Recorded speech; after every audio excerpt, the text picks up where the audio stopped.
The goal today is to be able to put up an entire block shed. We have roughly 350 blocks, and we're going to do that all today with 2 guys. So the first thing we have to do is create a very level mortar bed. It actually go a little bit lower. This is the longest part of the whole process, and you have to take your time. Next, we begin laying blocks. CB-8 is a block designed to basically replace an 8-inch standard block. It's a full dimension. It's really quick because you can glue it together with adhesive. So it's about 350 blocks. We're estimating we're going to use about 3 cans of glue to put this all together. The advantage of the glue also is that there's no mortar that's going to be squeezing into the cores. And we're keeping that small core on the inside of the shed. You can actually drop it and push it and slide it around. You can't do that with mortar.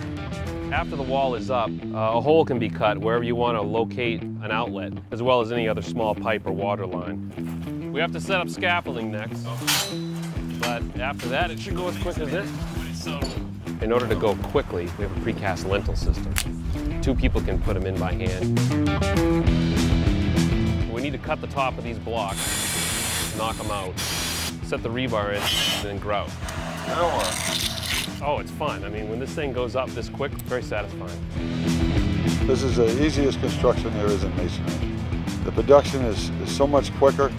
This project would have at least been double the time. It actually spoils you.